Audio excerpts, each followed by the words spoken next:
രാഹുൽ ഗാന്ധിയെ വിമർശിച്ച് ബിജെപി സംസ്ഥാന വക്താവ് സന്ദീപ് വാര്യർ.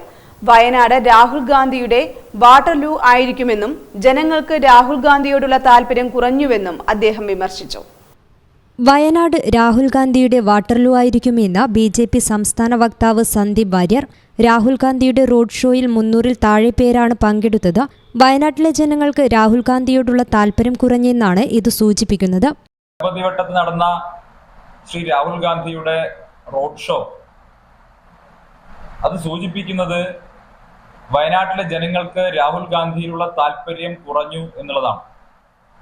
വളരെ ശോചനീയമായ രീതിയിൽ 300-ൽ താഴെ കോൺഗ്രസുകാർ അല്ലെങ്കിൽ ഇന്ത്യ മുന്നണിക്കാർ മാത്രമാണ് ആ റോഡ് ഷോയുടെ ഭാഗമായി മാറിയത് എന്ന് അത് കണ്ട എല്ലാവർക്കും മനസ്സിലാകുന്നതാണ്. വാസ്തവത്തിൽ പിണറായി വിജയൻ സർക്കാരിന്റെ സഹായത്തോടു കൂടി 100 കേരള പോലീസുകാരും കുറച്ച് മാധ്യമ പ്രവർത്തകരും കൂടി ഇല്ലായിരുന്നെങ്കിൽ ഇതിലേറെ ശുഷ്കമായിട്ടുള്ള ഒരു റോഡ് ഷോ ഗണപതി വട്ടത്ത് നടത്തേണ്ട ഗതികേട് രാഹുൽ ഗാന്ധിക്ക് ഉണ്ടാകുമായിരുന്നു. ഇന്നത്തെ റോഡ് ഷോ സൂചിപ്പിക്കുന്നത് വയനാട്ടിലെ ജനങ്ങൾ രാഹുൽ ഗാന്ധിയുടെ കാപട്യത്തെ തിരിച്ചറിഞ്ഞിരിക്കുന്നു എന്നുള്ളതാണ്. 5 വർഷം മുമ്പ് രാഹുൽ ഗാന്ധി വയനാട്ടിൽ വന്നപ്പോൾ ഓരോ സ്വീകരണ കേന്ദ്രങ്ങളിലും തടിച്ചുകൂടിയിരുന്നത് ആയിരക്കണക്കിന് വരുന്ന വയനാട്ടുകാർ സാധാരണക്കാരായ മനുഷ്യരായിരുന്നെങ്കിൽ ഇന്ന് ഗണപതി വട്ടം പോലെ വയനാട്ടിലെ ഏറ്റവും പ്രധാനപ്പെട്ട ടൗണിൽ രാഹുൽ ഗാന്ധിയെ കാണാനോ അദ്ദേഹത്തെ ശ്രവിക്കാനോ ആ നാട്ടുകാർ ഒട്ടും തന്നെ താല്പര്യം കാണിച്ചില്ല എന്നുള്ളത് ഈ തെരഞ്ഞെടുപ്പ് വയനാട്ടിൽ രാഹുൽ ഗാന്ധിയുടെ വാട്ടർലൂ ആയിരിക്കും എന്നുള്ളത് വ്യക്തമാക്കുന്നതാണ്. റോഡ് ഷോയുടെ ഭാഗമായുള്ള കുറച്ച് പോലീസുകാരും മാധ്യമപ്രവർത്തകരും ഒഴിച്ചു നിർത്തിയാൽ റോഡ് ഷോ ഇതിലേറെ ശുഷ്കമായേനെ. വയനാട്ടിലെ ജനങ്ങൾ രാഹുൽ ഗാന്ധിയുടെ കാപട്യത്തെ തിരിച്ചറിഞ്ഞുവെന്നാണ് ഇത് സൂചിപ്പിക്കുന്നത്. 5 കൊല്ലം മുൻപ് രാഹുൽ ഗാന്ധി അമേഠിയിലെ MP എന്ന നിലയ്ക്ക് 16-ാം ലോക്സഭയിലെ ഹാജർ നില 52% വയനാട്ടിലേത് 51%. ഇത് MP എന്ന നിലയിൽ സമ്പൂർണ്ണമായി വയനാട്ടുകാരെ വഞ്ചിച്ചിരിക്കുകയാണെന്ന് അവർക്ക് ബോധ്യമായിരിക്കുകയാണ്. വയനാട്ടിലെ സങ്കീർണമായ ജീവിത പ്രശ്നങ്ങളിൽ ഒന്നിൽ പോലും കഴിഞ്ഞ 5 വർഷക്കാലത്തിനിടയിൽ ഒരു പ്രതിവിധിയും കണ്ടെത്താൻ രാഹുൽ ഗാന്ധിക്ക് കഴിഞ്ഞിട്ടില്ല. കഴിഞ്ഞ 5 വർഷത്തിനിടെ 9 തവണയാണ് വയനാട്ടിൽ വന്നത്.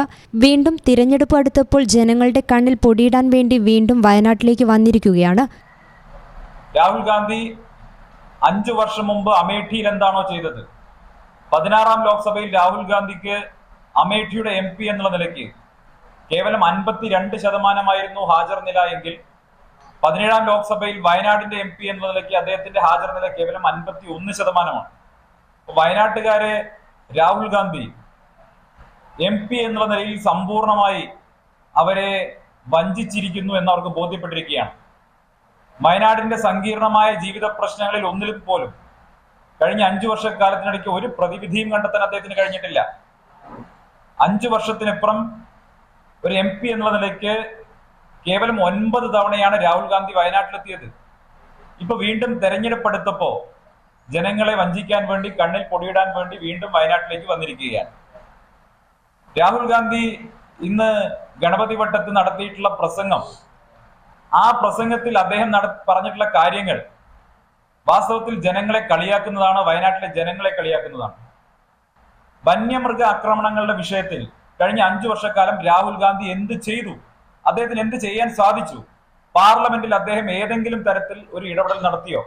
പാർലമെന്റിൽ അദ്ദേഹം ഏതെങ്കിലും തരത്തിൽ ഈ വിഷയം ഉന്നയിച്ച് ഏതെങ്കിലും തരത്തിൽ ഒരു സമ്മർദ്ദം അവിടെ ചെലുത്തുകയുണ്ടായോ?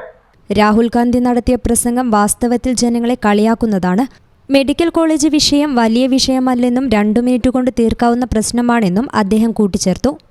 BJP അധികാരത്തിലെത്തിയാൽ വയനാട്ടിലെ വന്യജീവി സംഘർഷത്തിൽ പരിഹാരമുണ്ടാകും. വന്യജീവി വിഷയത്തിൽ BJPയുടേത് വൈകാരികമായ സമീപനമാണ്. വിഷയത്തിൽ പരിഹാരം കണ്ടെത്താനോ പാർലമെന്റ് ഇടപെടലുകൾ നടത്താനോ രാഹുൽ ഗാന്ധിക്ക് കഴിഞ്ഞിട്ടില്ല. വന്യജീവി പ്രശ്നത്തിൽ പരിഹാരം കണ്ടെത്തുമെന്നത് BJP നേരത്തെ ഉറപ്പുതന്നതാണ്. News bureau, Malappuram. നിങ്ങളുടെ വിവാഹാഘോഷങ്ങളെ ബജറ്റിലൊതുക്കാൻ ചാസിയ സിൽക്സ് നിങ്ങൾക്കായി ഒരുക്കിയിരിക്കുന്നു മംഗൾ വെഡിംഗ് ഫെസ്റ്റ്. ഇനി ചാസിയിൽ നിന്നും പർച്ചേസ് ചെയ്യാം മനസ്സിനിണങ്ങും വിലയിൽ തന്നെ. പട്ടുപോലെ പവിത്രമായ ഹൃദയബന്ധം. ചാസിയ സിൽക്സ്, വളാഞ്ചേരി.